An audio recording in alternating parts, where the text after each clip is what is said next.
قبل أحداث 11 من سبتمبر كنت أتلقى دعوة من إحدى الكنائس أو الجامعات لإلقاء محاضرة عن الإسلام مرة كل 3 شهور تقريبا. أما بعد أحداث سبتمبر فقد أصبحت محاطا بالدعوات من كل جانب، فقد أصبح الإسلام في دائرة الضوء. جرب أن تبحث على ثم اكتب اليهودية ثم الهندوسية ثم البوذية ثم الإسلام. لقد فعلت ذلك وهذا ما وجدت شيئا مدهشا. عدد مرات البحث عن الإسلام تساوي تماما ضعف مجموع مرات البحث عن الأديان ال4 الكبيرة الأخرى. ولكن لماذا الإسلام؟ ما الذي يجذب اهتمام الناس إلى الإسلام؟ عدت إلى محرك جوجل مرة أخرى وكتبت الإسلام والجهاد، ثم الإسلام والعنف، ثم الإسلام والإرهاب، ثم الإسلام والمرأة. والمدهش مرة أخرى أني وجدت عدد مرات البحث عن الإسلام والمرأة ضعف مجموع عدد مرات البحث عن الإرهاب والعنف والجهاد. فاكتشفت أن الإسلام هو أكثر الأديان التي يهتم الناس بالمعرفة عنها، وأن وضع المرأة في الإسلام هو أكثر ما يهم الناس. منذ أحداث 11 من سبتمبر وأنا أسافر حول العالم لإلقاء محاضرات عن حقيقة الإسلام لغير المسلمين، وقد شاهدت بنفسي الكثيرين يعتنقون الإسلام، وقد لاحظت أن عدد النساء بينهم أكثر كثيرا من عدد الرجال. هل هذا حقيقي أم أني أتخيل؟ وقررت أن أتأكد من ذلك. يذكر موقع مركز الدراسات الإسلامية بجامعة كامبريدج البريطانية، وهي إحدى أشهر الجامعات في العالم، أن 3/4 المسلمين الجدد في بريطانيا من النساء. غوتنبرغ هي ثاني أكبر مدينة في السويد. الإمام أحمد المفتي مدير مسجد غوتنبرغ حدثنا عن ملاحظاته. During the past few years, around 400 people declared their faith after reading, attending lecture, and coming to ask about Islam. Surprisingly, over 300 of them were women. Men were only around 25%. عندما اطلعت على التقرير السنوي لمؤسسة اكتشف الإسلام العالمية، والتي تنطلق من منطقة الخليج، وجدت نسبة النساء إلى الرجال تتراوح حول 70%. ماذا عن باقي أنحاء العالم؟ الشرق الأقصى مثلاً. تحدثت من خلال الإنترنت مع حنان، شابة صينية اعتنقت الإسلام وناشطة مع فريق خدمة الإسلام، وهي منظمة دعوية تشارك في معرض هونغ كونغ السنوي وتوزع الكتيبات ونسخاً من ترجمة القرآن الكريم.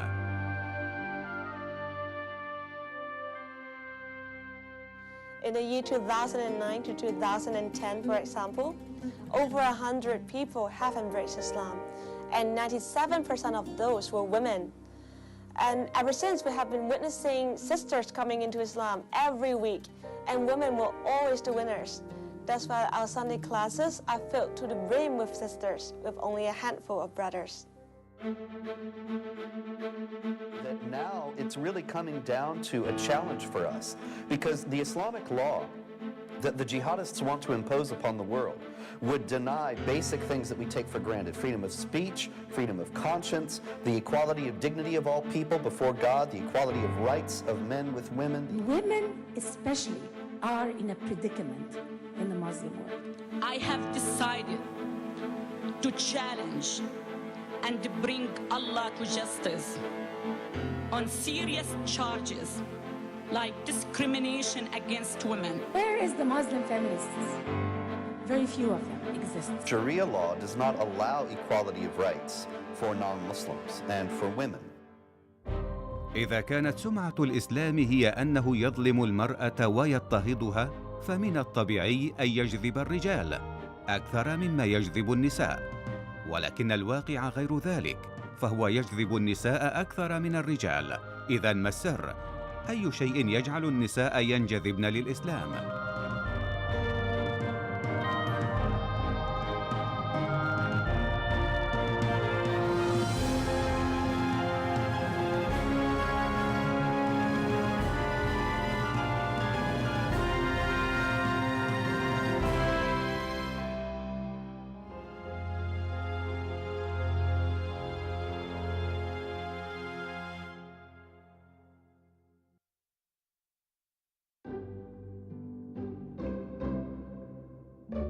أول مقابلة كانت في بلجيكا.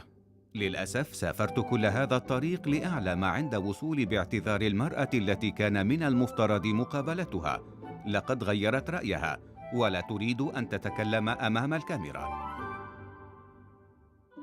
بدأنا رحلة البحث عن امرأة أخرى توافق على مقابلتنا، وأخيراً وجدنا عزيزة، شابة من أب فلمنكي وأم من الكونغو. سألتها عن قصتها، وما إن بدأت تتحدث كانت وكأنها تعلم أسئلتي كلها مقدماً. عزيزة من النوع الذي إذا تكلم يتمنى الإنسان أن تتكلم للأبد. I started looking for God, but at the age of 17, unfortunately, I lost my mother.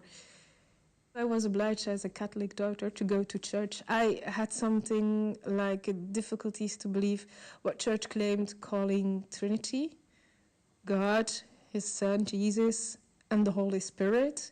So afterwards, I started reading books, all the books, most of them, and to be honest, the Quran too. But reading Quran is very difficult and quite mysterious. But a few words were very, how can I say, enlightened me, were very strong, like the compassionate that mostly came back in that book. Even if I could not immediately associate with it, but it felt that I need to follow a path.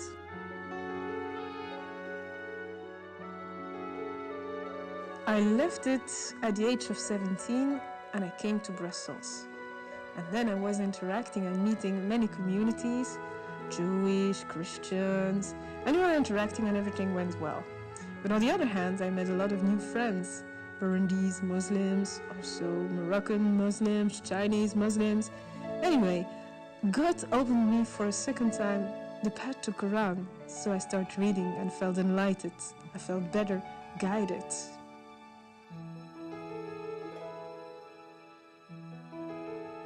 Why did I lose my mother at the age of 17?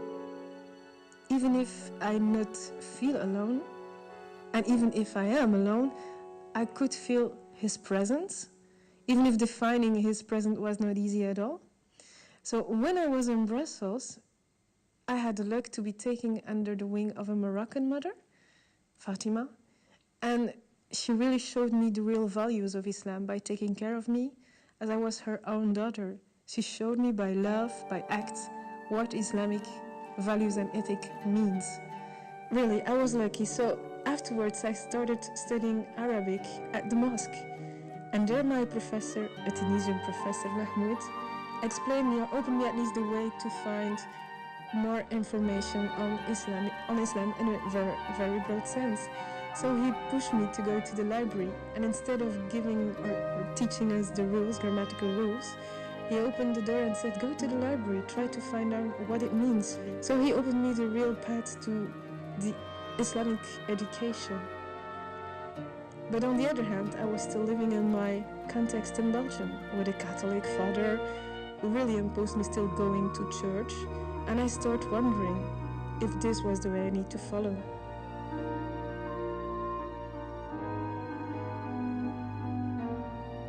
So in 2002, even if I was studying Arabic courses, I went to see Imam Mustafa Kestate. Even if I was not ready to become Muslim, I just wanted to know what did it mean to be a Muslim. So he really gave an answer to my questions by asking me two questions. Do you believe in God? And of course I said, yes, I believe Him. I feel that He is around. And then he said, did you already read the Quran or other Islamic lectures? And I said, yes, of course, I already tried.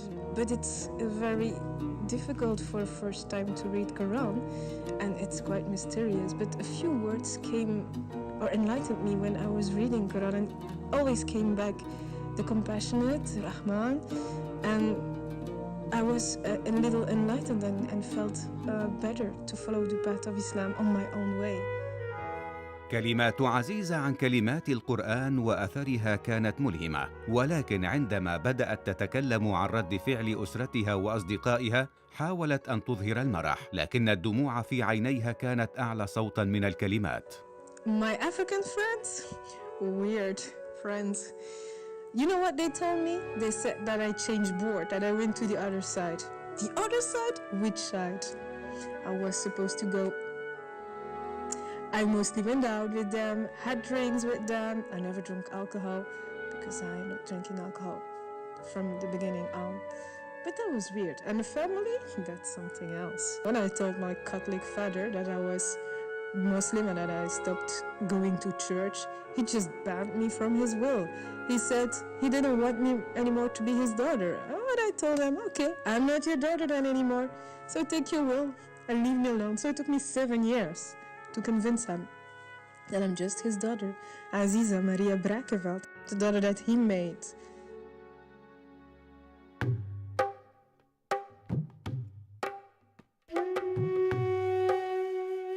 وكان هناك من هم أشد قسوة من أبي عزيزة.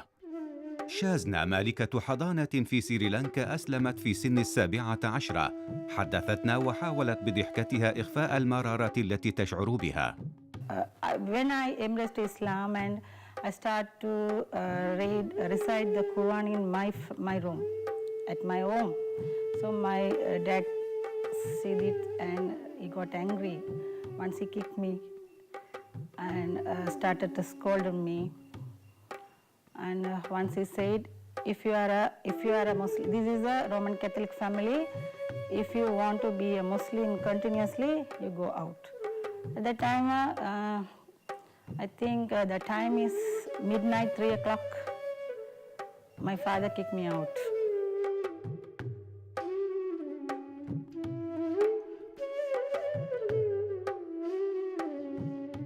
I miss my friends. I had a lot of friends in my school time, so I miss my friends. When I embraced Islam, they didn't talk with me, so I love to talk with them. ولكن ليس كل الأهل كانوا بهذا العنف والعداء. بريسيلا شابة إندونيسية اعتنقت الإسلام بعد أن كانت مسيحية بعد سماعها الآذان في إندونيسيا وبحثها عن معانيه على الإنترنت. بريسيلا حدثتنا عن رد فعل أسرتها. I was glad because my father said, okay, whatever you choose, I'm glad for you. If you feel better with it, then you have to do that. But do it the right way. So I was so glad because I knew another sister. She had problems with her parents, but my parents were very supportive. حالة بريسيلا لا يكاد الإنسان يصدقها، وسألت آمبر السؤال نفسه. آمبر مدرسة من ولاية كونتيكت الأمريكية وقد تحولت إلى الإسلام بعد أحداث 11 من سبتمبر. My family accepted me after I converted to Islam. They saw that it made me happy. They saw that it was something that was improving me, not the opposite. They did have some reservations, of course, as anyone would, because they were afraid. They knew a lot of stereotypes from the media about Islam, and they thought this might be something that would happen to me, that I would, not socialize with people that I used to know, that I might dress differently, totally different than them, that things would be totally different. When they realized it wasn't, then they were able to accept me. After I wore hijab, it was again difficult for them because it set me apart.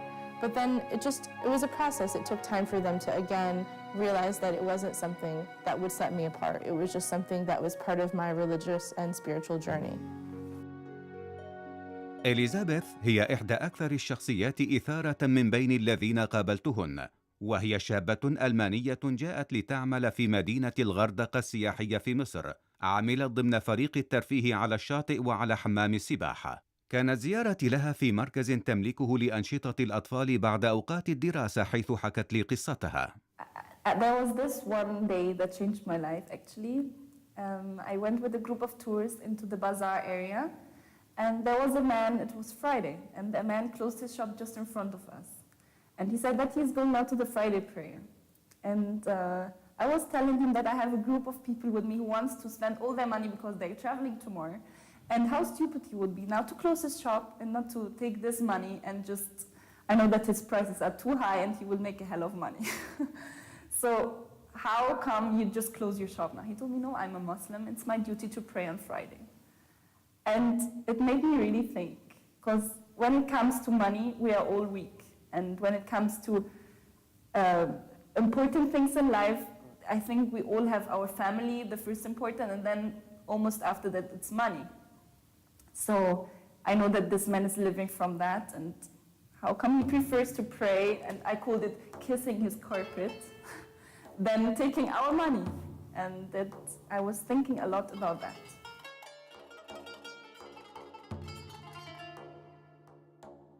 I was just completely lost.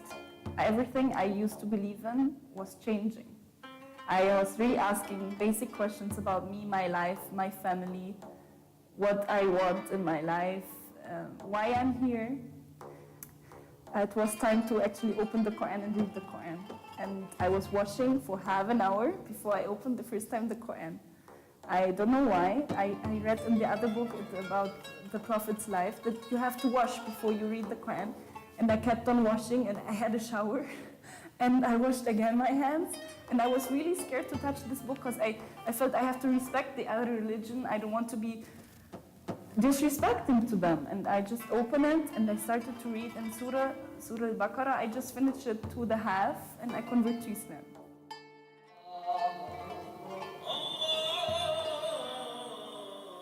But I said at the same time, there are so much rules and so much things that will change now. I'm not ready for that. And I was really scared from such a big step. What will my family say? How will I work in such place and being a Muslim? How do I change my hobbies? Like I loved my freedom life, and I used to depend on myself since I'm 16. I moved out when I was 16 and lived by myself, and there was nobody who had to tell me what to do. I know that I can manage by myself everything, and now all of a sudden I have to admit that there's somebody much higher who knows what's right for me. So to just admit that, it's a big step for my pride, and it made me very scared, and I always just thought about the hijab. What will happen if I wear hijab? أخبرتني إليزابيث أنها كانت فتاة إعلانات تظهر في إعلانات لباس البحر البرازيلي، وتحدثت عن أسلوب صناع الإعلانات في التعامل معها. I was a model when I was 15. I wasn't very professional, but you saw me in some cover shoots or in some catwalk shows. I was presenting once the beachwear of Brazilian beachwear. And I remember this day that they told me, oh, you got on some weight. We cannot use you for the next shooting.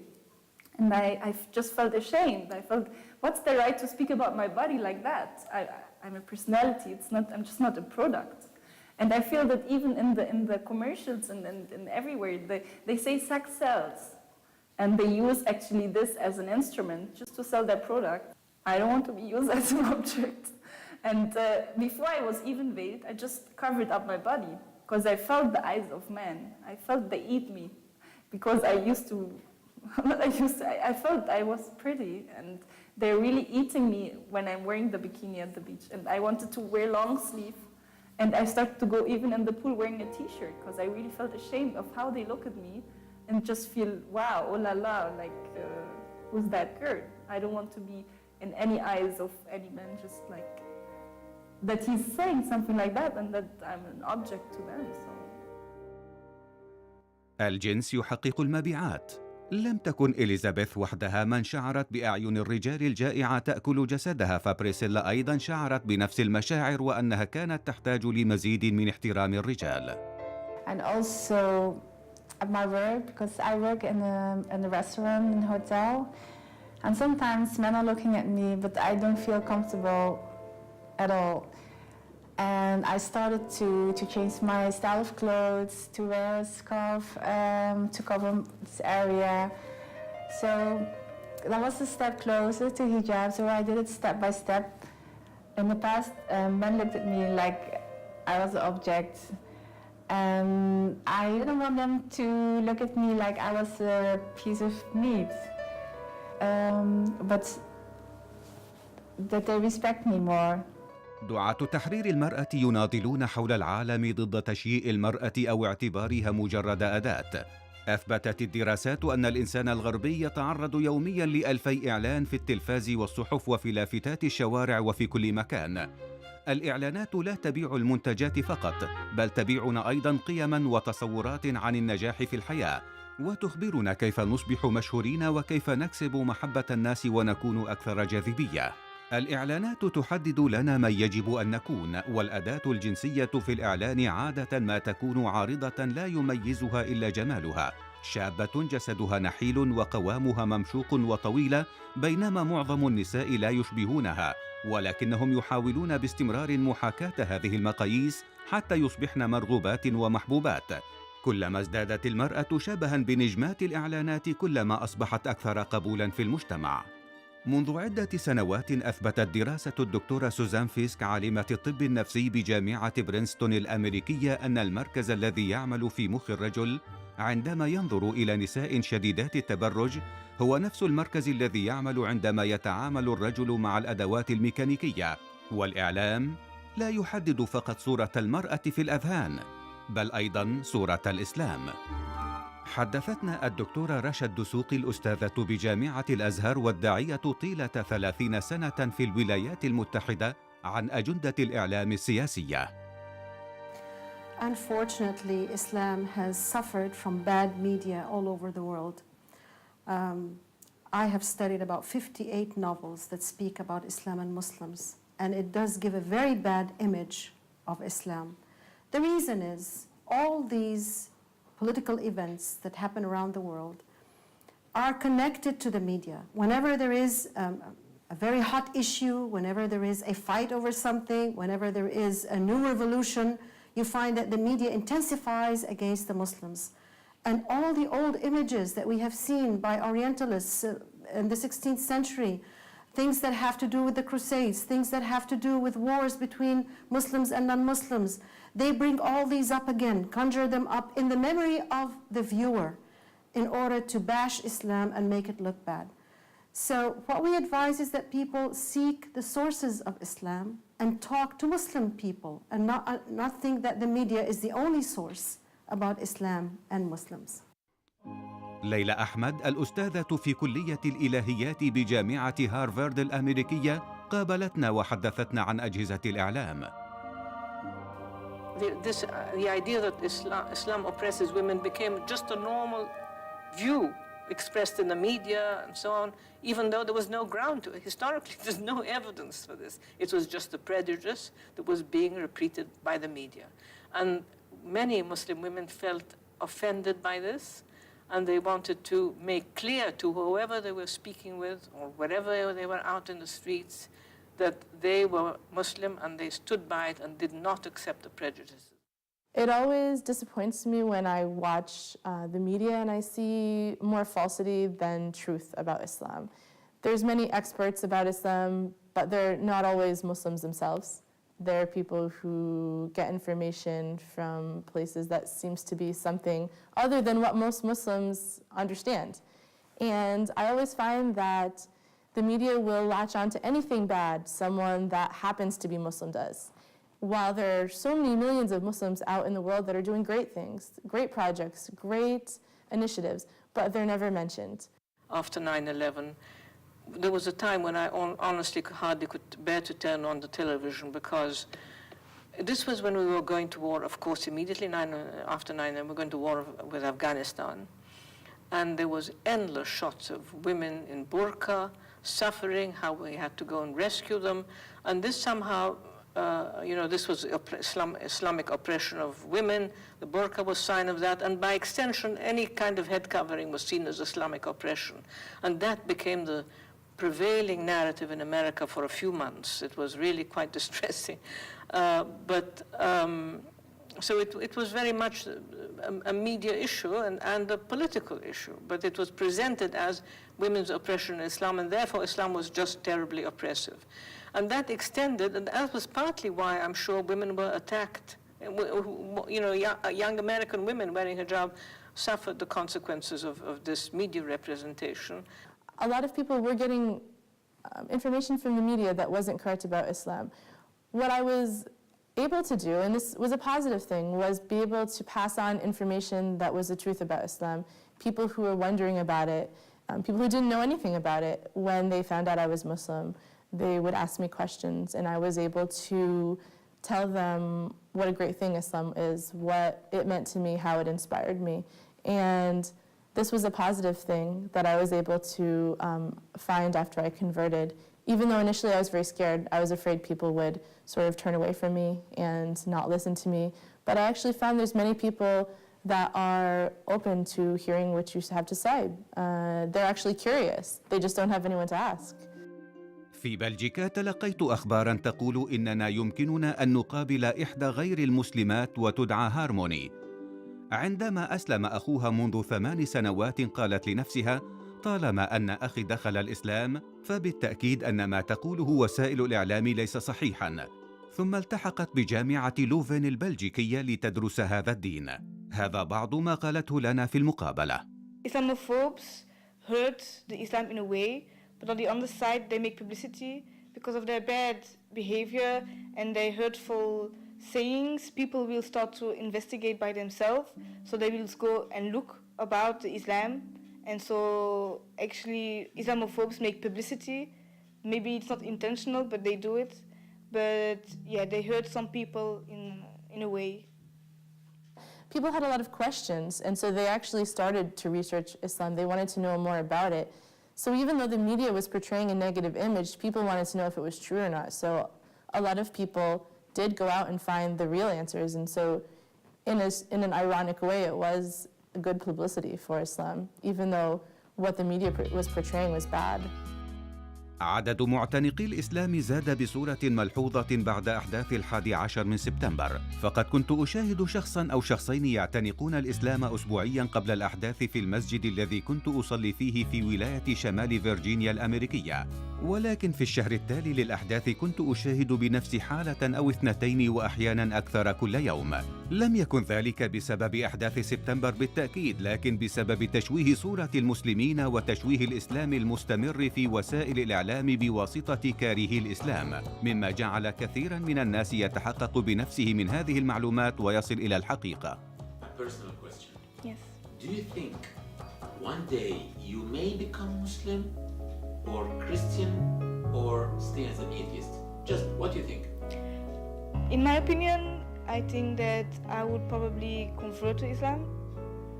But I know it's going to be very hard because people here in Europe don't have a good image of Islam. Certainly if a Belgian person converts itself. But I think that Islam is one of the most beautiful beliefs, and I really believe that what is written down, it is the truth. So yes, I think I may one day convert to Islam.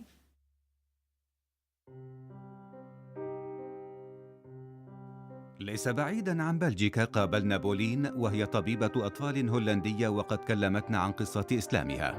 When I was 21 years old, I was in the middle of my medical studies. I came to my attention that when I watched the news and it talked about Islam or Muslims, that all of the news, or predominantly all of the news, is negative. Especially when it comes to women, it's always very negative.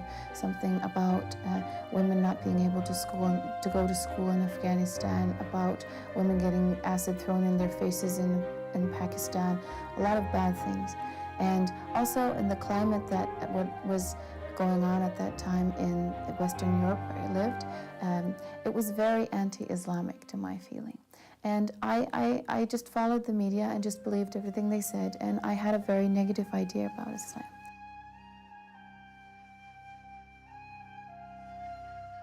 During that year when I was 21, I started to, in my free time, get some extra information about Islam. And the reason I wanted to do that is because I wanted to have more arguments about why this was such a horrible religion. I wanted to be able to debate people about it. So in my free time, like I said, I started to read some stuff, to watch some videos about Islam. And in the beginning, I could still say, okay, I hate this religion, it's bad because of this and this and this. But as I read more and more, I started to really feel, I started to feel I liked it. There were things about it that appealed to me as a person, as a human being. I started to feel that, okay, I hate it, but yeah, this and this and this is kind of cool about it. And in the end, after months and months of reading some stuff, I found out that I couldn't say anymore that I hated it. The list of things that I liked was just too long.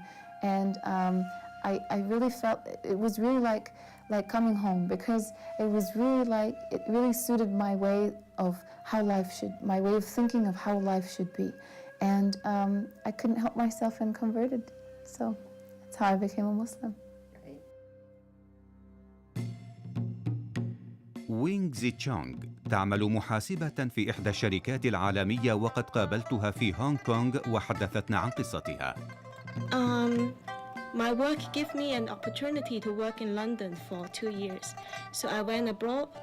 So I settled with my family, got my driving license, and I want to experience what is life. I want to really look for life. So at the beginning, me and a few girlfriend tried to enjoy the European life. We start to go dancing, clubbing, drinking, and stuff like that. Just the normal European life. But slowly I realized that actually it's not good for the women. I see some very good and innocent friends. They start to have multiple relationships. Sometimes I want to take a cab with a girlfriend at night, but she just disappeared after seeing a guy in the pub. Then I realized they are not happy at the end. They are being abused, and they are just destroying themselves, and they don't have any happiness at the end.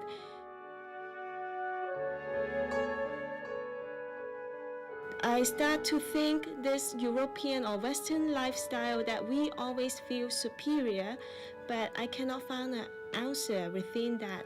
I took a flight to Florida, and I spent 7 days fishing by the pier, and I start to look for religion with the Bible on my left hand, and Fortress of the Muslim is a prayer book on my right hand. So my religious journey started. So after half year of reading, I kind of confirm Islam is the truth. It really fitting to my values. So then I embrace Islam. The West has many concepts about that. They don't understand that it's not just a piece of cloth that one puts on their head. It is a sign of, it's a badge of honor. We consider that it is because women are so special, that they are not just a physical object, they are not just sex objects. Wearing the cover is a sign of obedience to Allah. Nobody has told her to put this cover on. It comes out of free will and out of deep conviction that she wants to obey Allah on this side. Now, some people tell me that when we wear the cover, we become more self-confident. Surely, because the man does not look at her as just a sex object or as a body, but he would like to speak to her, understand how she thinks, how she behaves. منذ زمن سحيق والرجال يستخدمون النساء كأدوات للمتعة. عندما يشعر رجل بالاكتئاب فإنه يذهب لمراكز التسوق ليتنفس هواء جديدا ويشتري مشروبا مثلجا ويجلس خارج المقهى أو بجوار الشباك ليشاهد النساء لا الرجال. بعد ساعتين يشعر بالراحة ويعود للبيت. فعندما يقول الإسلام للمرأة أن ترتدي الحجاب فإنه بذلك يقول لها كفى، غطي جسدك ولا تسمحي للرجال باستخدامك هكذا. It also gives me freedom that I can respect myself as a woman. I don't need to wear for you, man. I wear for myself. I wear for my husband. I don't need to please you because I need this job. Islam actually gives me a right to wear proper clothing, and I'm not forced to do it. In the beginning, I wore a hijab when I prayed. It started to bug me a little bit that I would wear the hijab while praying and then take it off and go outside. I started to feel that Allah, or God, as we say Allah, sees me always, not just when I'm praying. So if I go outside, He's also there and He's also watching me. It's not just a thing when you're praying. So I decided about half a year after I converted to start wearing the hijab. And ever since, I've been wearing it, never took it off. What about the women who do not wear the head cover or scarf? Should we look down on them? Absolutely not. They are just as respected as dignified as all the other sisters or women in Islam. They considered that covering the head is a step higher or maybe a step forward. Later on, maybe in life, she would like to pick up the head cover. But when she understands more about it, nobody forces anybody to wear the head cover. As women in Islam, we have to wear a veil. And personally, I think wearing a veil is a process.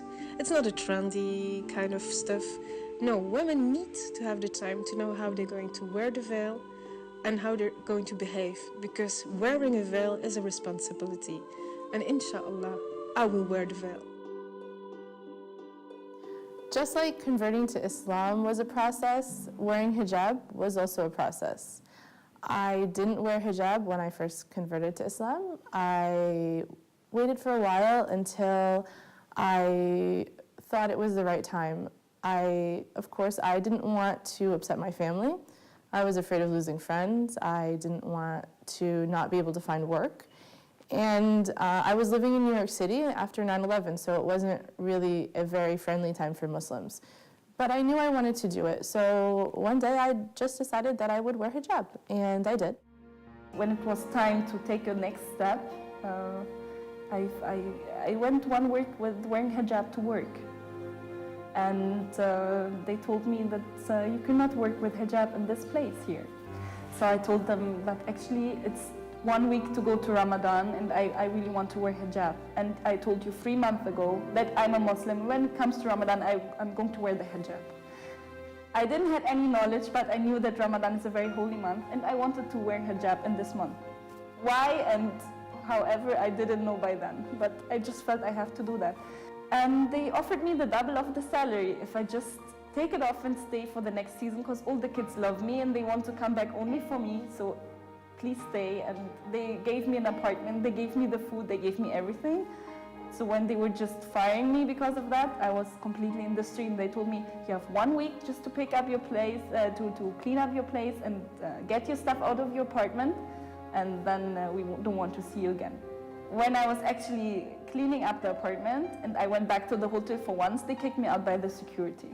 They kicked me out by security because I'm not allowed to go in this hotel again. I'm not working here anymore, and I just wanted to visit one of my colleagues to say goodbye to him, and they kicked me out by security.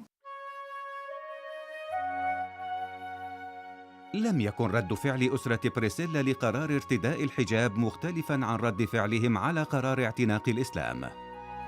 And I was afraid in the beginning because I didn't know about the reaction of people. My mom in the beginning said, okay, do you have to wear it always, all the time? I said, yes, it's something I want to do to come closer to God, to come further in my religion. My father said, yeah, why don't you let her? Because that's her choice. So if she wants to do that, then we have to be supportive. My family accepted it. It took a long time, probably another couple years for them to accept that, because it was something that they felt set me apart from them, that it made me look different than them. Like I wasn't part of the family because I look so different. And that was hard for them. It took a long time for them, like I said, a couple years to accept that change. But now sometimes my mom even buys me scarves, and she'll put my picture, even with me wearing hijab, in our family Christmas card photos that they send out to all their friends. And so at this point, they've accepted me the way I am, and they realize that Islam makes me happy, and wearing hijab for me is part of Islam. So it was a process. It took a long time, but I was able to just stick with it, and things did change for the better. I did lose some friends when I converted, when I wore hijab. But to me, those people weren't true friends. People that are true friends will be able to understand the changes that you make, and they'll be able to accept you for who you are. And I do have a lot of great friends that I've had from childhood and that are still my friends, no matter what change I go through. The work life when you become a Muslim, especially in a European country, always has some challenges because you wear the headscarf, the hijab. Sometimes I had to leave my work on the side and start answering questions. about the hijab. I say, okay, can we finish our work first and talk about the headscarf after? Because I'm very busy and I have to go. They always pay attention to the outfit. And this is very humiliating for women generally in the world, not only for Muslim women. It is, and it's very, very nasty when I see this coming from women.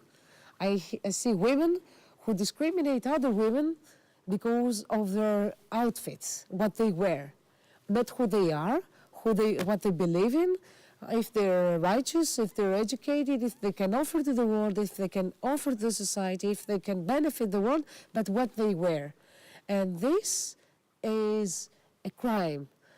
I mean, it would be interesting to do a study of the relation between the hijab that Muslims wear and the dress that nuns wear, because I think it was in the 60s that Catholicism abolished the requirement of dress for nuns in the West. But now there's a movement of nuns to go back to some kind of what we call headscarf or head covering.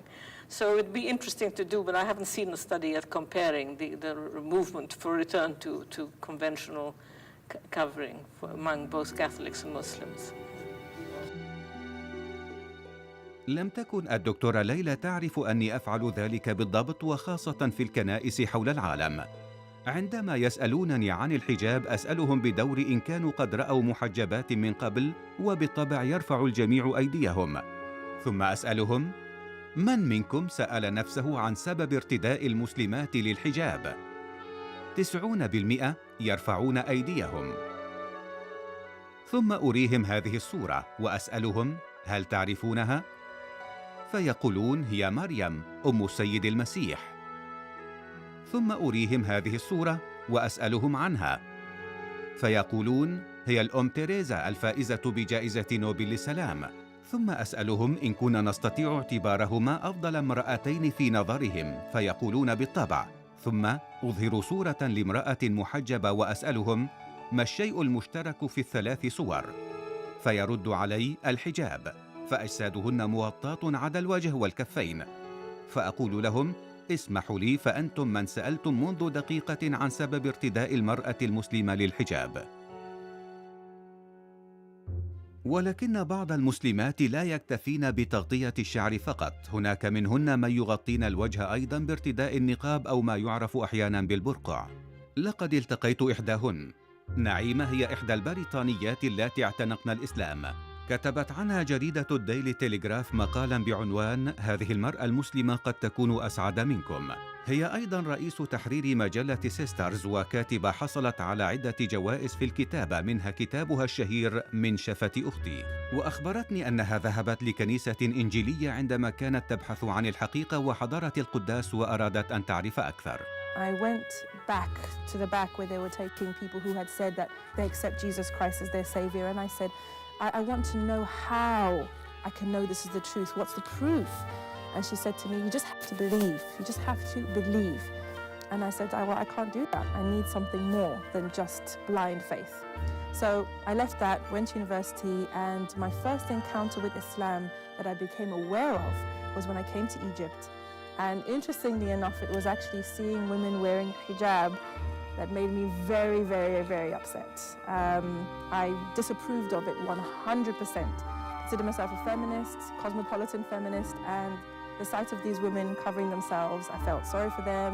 I thought, why do the men make them wear this? What's this all about? And then one day, we went to a festival, and there was a lady there. She was wearing a hijab.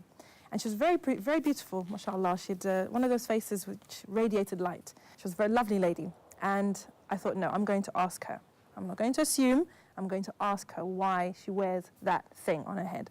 So I said to her, you are so beautiful. Why? Why do you cover yourself?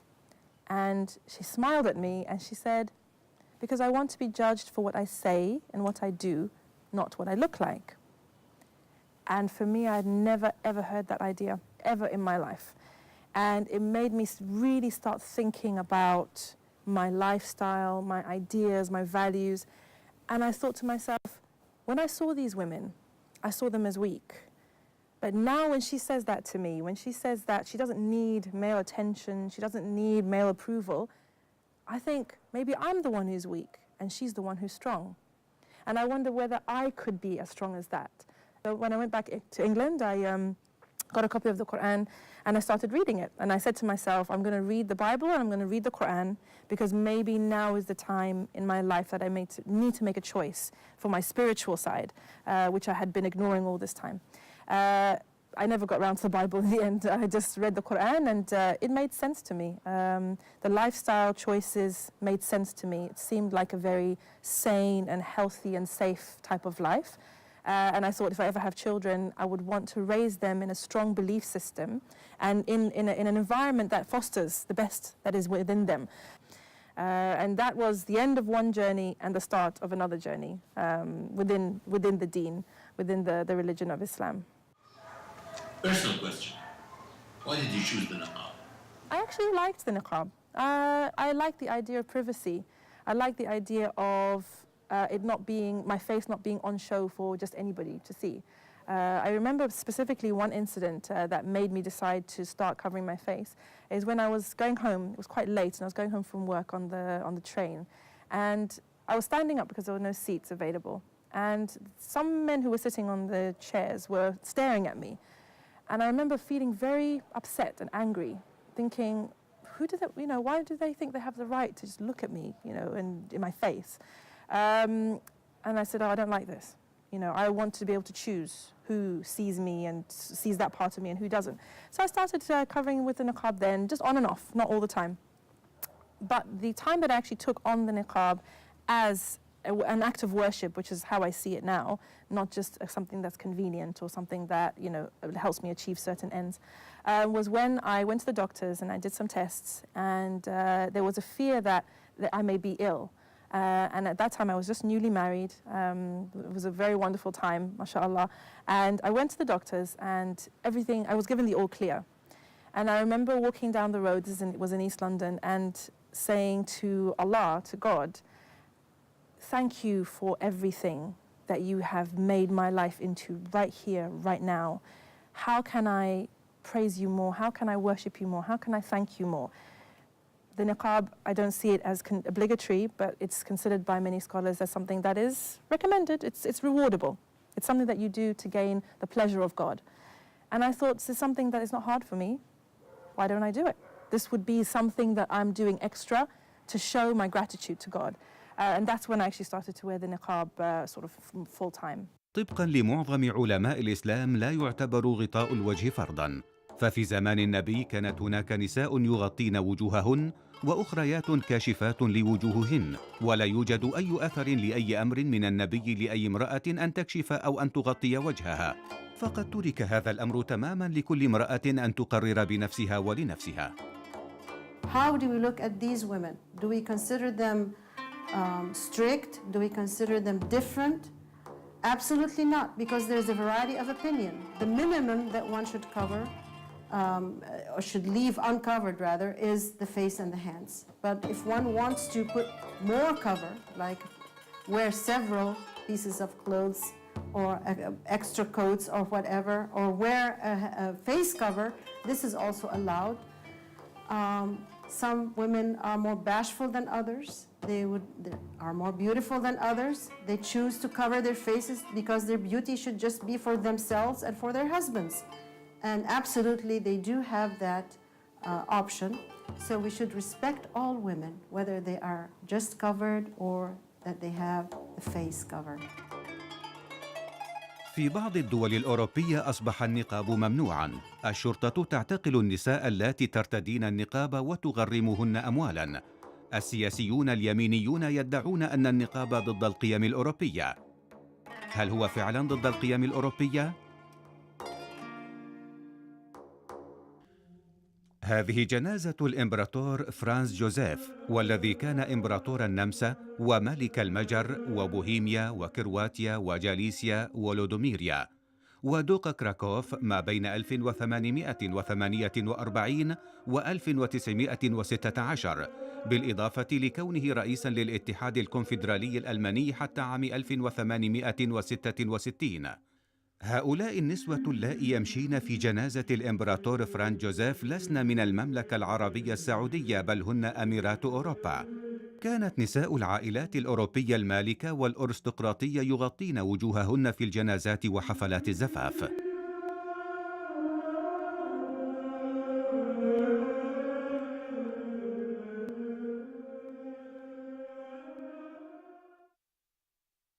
The media needs symbols. It needs symbols of oppression. It needs symbols of backwardness. And it's chosen niqab as its symbol of oppression and backwardness and call to gender rights and things like this.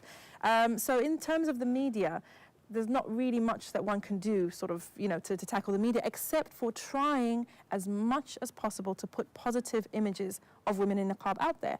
The more women we have in niqab, who are achieving great things, who are going out there and making a difference, the more the public perception of niqab starts to change. It upsets me when people see the niqab as something that holds women back. I don't believe that. Yes, there are restrictions and there are things that are more difficult for you, but it depends on who you are as a person. Because if you are hardworking, if you are determined, if you believe in yourself, if you have great ideas, if you're a people person, the niqab makes no difference, because people will get over that by the force of your personality. I believe that because that's been my experience. Within my work, I've gone into schools, I've lectured in university halls, I've been on television, on radio, etc., talking about other things, not only the niqab. And at the end of the day, if you're an intelligent woman, you're intelligent whether your face is showing or not. If you're funny whether your face is covered or not. If you're kind whether your face is covered or not. And it's up to society to be open to receiving what women in niqab have to offer, and it's also up to women in niqab to go out there and make a space for themselves and make that space where they can contribute to society. كتاب الدكتورة ليلى أحمد الشهير الثورة الصامتة يبحث في ظاهرة انتشار الحجاب في الولايات المتحدة، ولكن لدراسة هذه الظاهرة اضطرت لدراستها في مصر أولاً.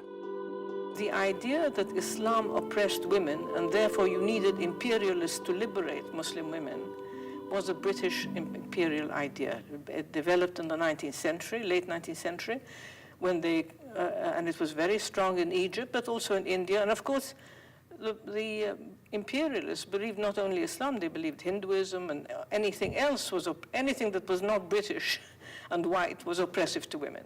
So they justified their reasons for ruling in these places and for retaining power and refusing to give the local people power was that their way of life, their religion was superior and Islam was inferior. In the late 19th century, when the British began to propound the idea that the sign of Islamic inferiority was the hijab, in fact, Christians, Jews, and Muslims in Cairo all wore some form of head covering. So Qasim Amin published a book in 1899. He studied in Europe, by the way. He was an Egyptian lawyer who studied in France and was very close to the French, and in Egypt he was close to the British rulers. And he wrote a book calling for the end of hijab and for women's unveiling. Because he argued that this was necessary for the progress of the nation, not just for the women, but the progress of the nation. And this became something widely accepted by the ruling classes of Egypt.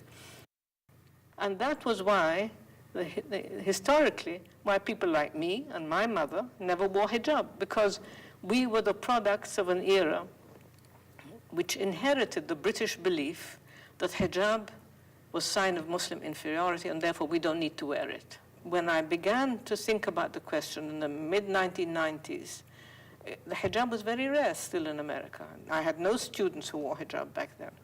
So at that point I began to ask myself, so why are they wearing hijab in America? I didn't wear it in Egypt 50 years ago. It doesn't mean we gave up Islam, but why is it becoming now important? And in order to answer that question of why women in Cambridge, Massachusetts, in the United States were wearing hijab, I found myself I had to go back and study Egypt, because Egypt was the source of the spread of the wearing of the hijab in the second half of the 20th century. And again, let me speak personally, I began by assuming that the fact that they were wearing it was something anti-feminist, something patriarchal. They were accepting some patriarchal way of thinking about women. And I began by thinking, well, it must be some kind of fundamentalist anti-Western Islam. That was my starting point. And you can see how my own assumptions were marked by my own heritage, growing up in Egypt in the era when colonial ideas of the inferiority of Islam or the backwardness of veil were normal.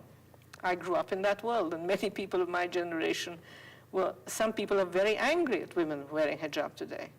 And I started not by being angry, but by being baffled. And I wanted to answer, what does it mean? Are they fundamentalists? Are they anti-feminists? What is it?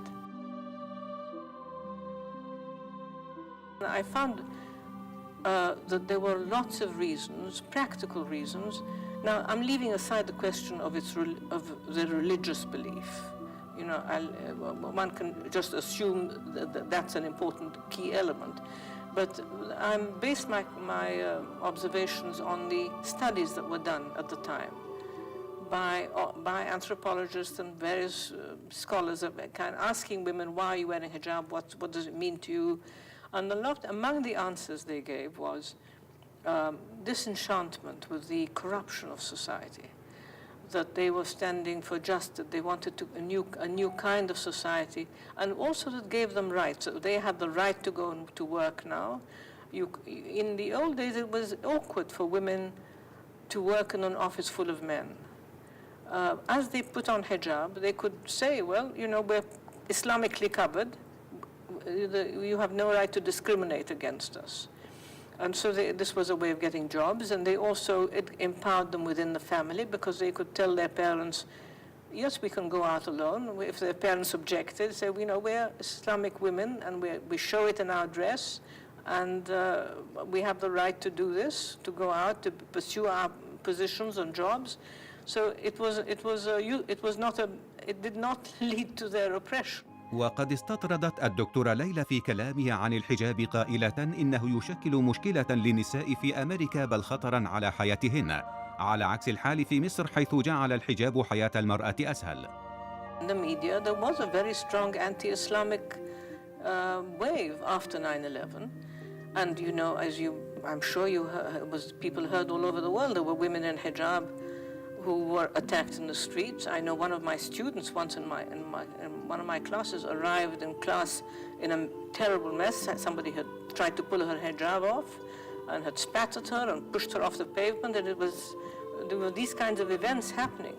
In fact, one of the young women I asked, what does wearing hijab mean to you and why do you wear it? She said among the reasons that she wore it was the same reason that her Jewish friends, male friends, wore a yarmulke. It's a way of saying we're a minority. We have a right to be here. These are our rights, and you should respect us, and you should not be contemptuous of us.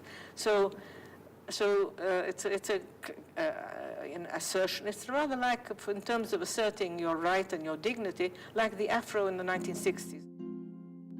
بالرغم من اكتشاف الدكتورة ليلى أن الحجاب تحرير للمرأة، فإن بعض الدول الأوروبية منعته في المدارس.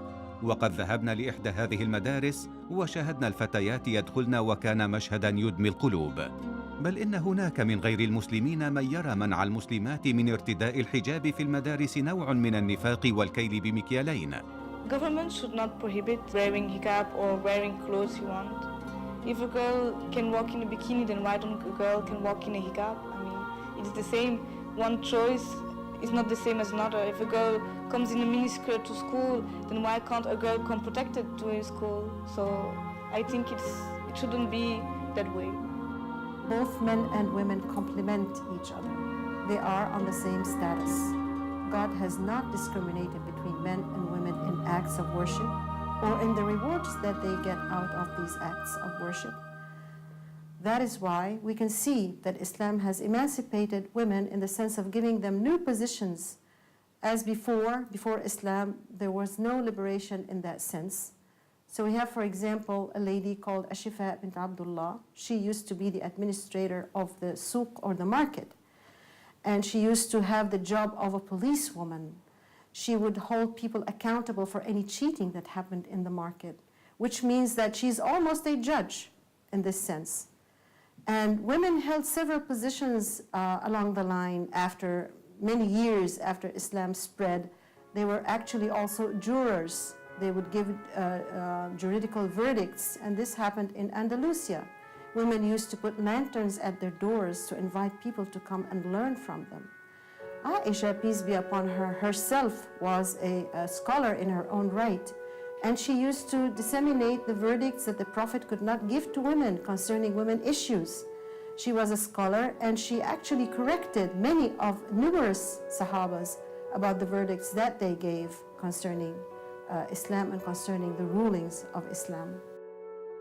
Well, one of the extraordinary things that I found, having begun by assuming that women who wore hijab were more accepted patriarchy and were not feminist, it was very surprising for me to discover that actually some of the most feminist Muslims of the younger generation in America were women who wore hijab. They were fighting for equal rights, they were fighting against domestic violence, they were very active in all the spheres for women's rights.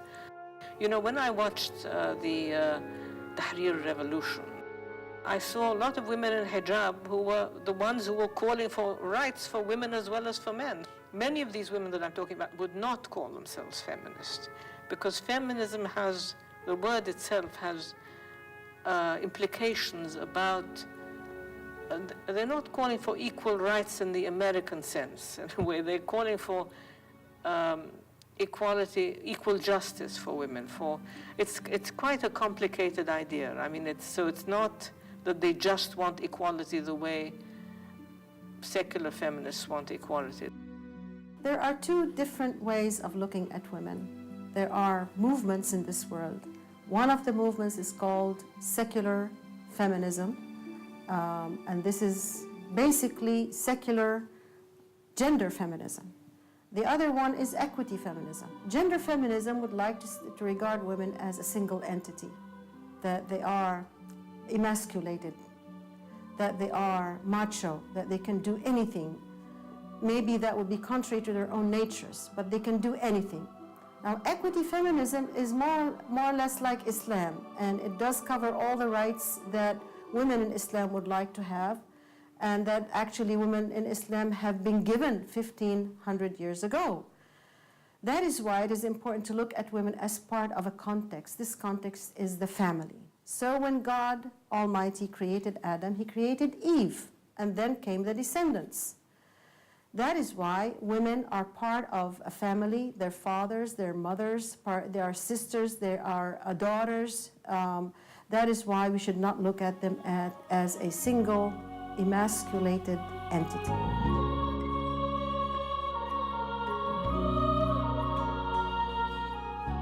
Islam does give women rights. Over 1,400 years ago, the Prophet Muhammad, peace be upon him, received the Holy Quran as a revelation that not only acknowledged women's rights, but protected those rights. Women did have a role in politics during the time of the Prophet Muhammad. There was a female Sahaba, Salama, or a female companion of the Prophet, who did provide consultation for him. Women also had the ability to vote during the time of the Prophet, which is prior to the women's suffrage movement of the 20th century, where women only recently began to get their right to vote in the 1920s, 1940s, 1970s. نجحت الحركة النسائية من أجل المشاركة في الانتخابات في انتزاع حق التصويت في الولايات المتحدة في العشرينيات من القرن العشرين بعد كفاح طويل. وحصلت المرأة على حق التصويت في فرنسا عام 45 بينما حصلت عليه في سويسرا عام 70. كان ذلك بعد 14 قرناً من إدلاء المرأة بصوتها في عهد النبي الذي دعا المسلمين جميعاً رجالاً ونساء لاجتماع هام بالمسجد، وأخبرهم أن لديه معلومات عن تحرك جيش قوامه 4000 مقاتل نحو المدينة لقتالهم، وطلب منهم الإدلاء برأيهم في الخروج للقتال خارج المدينة أو البقاء فيها للقتال، ونزل على رأي الأغلبية. حطت ثقافات عديدة من شأن المرأة مثل الثقافة الرومانية والإغريقية والفارسية والعربية. وصل الأمر بالعرب لاعتبار المولودة الأنثى شؤما، فقام بعضهم بوأدها حية، ثم فجأة ظهر رجل يقول للمرأة: أنت متساوية مع الرجل أمام الله ومتساوية معه أمام القانون. فكانت نقلة نوعية غير مسبوقة. الإسلام يقول للنساء إنهن متساويات مع الرجال، ولكنهن مختلفات، فهن يقمن ببعض الأشياء أفضل من الرجال، والرجال يقومون بأشياء أخرى أفضل من النساء، فهم يكملون بعضهم بعضا. Me being a Muslim makes me a feminist because I believe in women's rights. And any Muslim man should be in that definition. He should be a feminist too. There shouldn't be any fear or favor when it comes to granting the rights that Allah has given us. As a Muslim woman, it is particularly important to me that every sector of society has the rights that God has given them. These are literally God-given rights. And there are countries and there are societies where that's not happening. And in those societies, we should be calling for those rights to be given. It doesn't make us feminists necessarily, but it means that we are Muslims who are aware of our rights as Muslims. And when people look at Islam, they often cast Islam, again, you've got that symbol of Islam as the ultimate oppressive religion to women. And people always ask this question, then in that case, why are so many women becoming Muslim? Why are so many women willing to subject themselves to this oppressive religion and subject themselves to this oppressive scarf and all this kind of thing? And very much for those people, it is about changing your lens, because you see oppression where others see freedom. You see liberation where others see shame. And for anybody who is looking at Islam and wants to know what is the Islamic take on this, why is this happening in Muslim communities, our answer is always go back to the Quran. Go back to the Quran and go back to the example of the Prophet Muhammad, peace be upon him. For me, I came from a feminist background. I was raised pretty much in a feminist household. And it was the personage of the Prophet Muhammad, peace be upon him, his manner, the way he was with wives, children, companions, anybody else around him. It was his personage more than anything else that made me see the beauty of Islam. Because the way he treated those people around him, let's look at it this way. The Prophet Muhammad, peace be upon him, had no sons, no heirs. His wives, he had children from his first wife, no children after that. This is in a society where girl children were scorned, were buried alive, had no worth whatsoever. And this is not just in Arabian society, and it's not just 1,500 years ago. You have societies today where this is still happening, where girls are considered less than boys, where it's a shame to have a girl, where if you have a boy, you're a queen. If you have a girl, nobody speaks to you. This is a reality that's happening in our world today. So at this particular time, God chose to send a messenger who would have no son and heir, who would only have a few children compared to the number of wives that he had. You've got a prophet who used to help his wives in the house. You've got a prophet who used to serve himself, who used to mend his own shoes, who used to say, when he was asked, who do you love from amongst the people? He would say his wife's name before anybody else's name. He was a feminist. If anybody was a feminist, the Prophet Muhammad, peace be upon him, according to my definition, he was the ultimate feminist.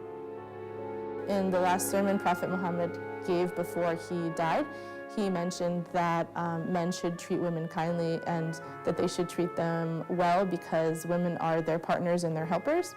And that was his last sermon before he died. That was the last message he was ever going to give anyone. And that was part of his message, that you must treat women kindly. And so obviously that's a very big part of religion. If that's in his last sermon, that's the last message he'll ever give the Muslims who are alive then. The Prophet Muhammad, peace be upon him, set a standard of helping his wives in the kitchen. Modern Muslim husbands also help their wives in day-to-day lives. Islam has made my marriage and my life with my spouse more peaceful. We can truly love each other because we have standards of what love is. Prior to accepting Islam, I was caught up in the ideals of, what does it mean to have a marriage and what is romance, and, I want to have a romantic relationship, and Islam has made our relationship truer and more solid, more secure. تقريبا في كل مقابلات مع المسلمات الجدد الاثني عشر كان هناك معنى يتردد كعامل جذب للإسلام، ألا وهو الحرية. Before I became a Muslim, I had a lot of misconceptions about Islam, especially concerning women. I really thought that this was a religion in which women are forced to dress a certain way. They're not allowed to go outside. They're not allowed to learn. They're not allowed to work. They're not allowed to be a human being. This is really what I thought. But after I converted, I found out that all my misconceptions, all the ideas I had about women in Islam were wrong. And I found out that it's liberating. And it's not just liberating, it also allows you to, in Islam we work, we are allowed to own businesses, we're allowed to divorce if we're unhappy. You have to ask us our permission to get married. All the things that bothered me before, they're simply not true. I see that in Islam, as a woman, I can be who I want to be. I can work. Another important thing is I can dress how I want to. I'm not pushed by the media, by the fashion of the day. My body is my own. I'm free from all the looks of people. I'm free from all the pressure of being too skinny or being too fat or walking on high heels or wearing certain super expensive designer clothes that after you wear them twice, you gotta buy new ones. I can just focus on my real life. I can focus on my family. I can focus on my work. I can focus on my God. I can focus on myself. I don't have to focus about what everybody else thinks about me. And I think this is one of the things that is so attractive in Islam for women. You are valued for the person you are. You're liberated from having to be an object, having to be something that's only there for being beautiful. You're free to express yourself. You're free to work, to be a mother if you want to be, because you don't have to work. You can. That's another difference. Islam is providing me more liberty, because being a woman in Islam, I can choose if I want to go to work. Being a married woman in Islam, my husband needs to provide for me. I also have the liberty to choose if I stay at home and educate my child or not. And I choose to stay at home and educate my child. I also feel more freedom. In Hong Kong, every woman have to work. Even you are a man, you will think women have to work for the family. But in Islam, actually, man has the responsibility. I can choose to work, and you cannot disallow me to work, but I can choose to work or not. The concept of original sin and the freedom of women, because people had thought that woman was the cause of all evils. She's the one that tempted Adam. She's the one that asked him to eat from the tree. Consequently, all women were evil and they were seducers.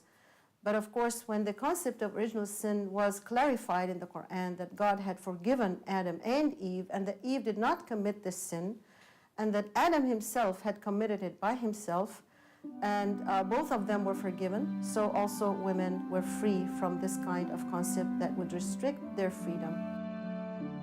في الإسلام الحرية تساوي الحياة، فطبقا للقرآن لو أن إنسانا قتل إنسانا آخر بطريق الخطأ فيمكنه التكفير عن خطئه بتحرير عبد كأول خيارات من الكفارات، أي أنك إذا تسببت في نزع حياة إنسان بالخطأ فعليك أن تعطي الحرية لشخص مسلوب الحرية آخر. ووصف الله النبي محمدا في القرآن بالمحرر. يقول القرآن عن النبي: ويضع عنهم إصرهم والأغلال التي كانت عليهم. During college, I would research it a lot in my free time.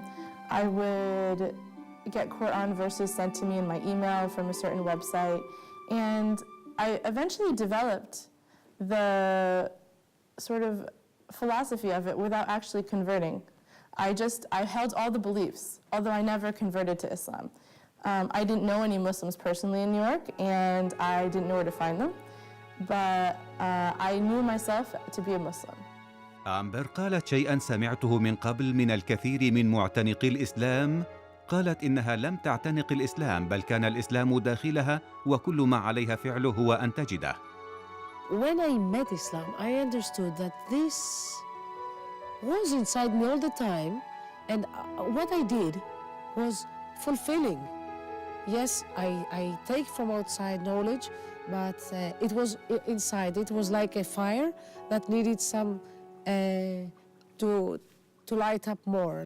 دوما ما يعتبر المسلمون الجدد الحرية هي الجانب الذي جذبهم بشكل كبير إلى الإسلام، وهو ما يبدو مفهوما معاكسا لما من الممكن أن تراه في بعض المجتمعات الإسلامية.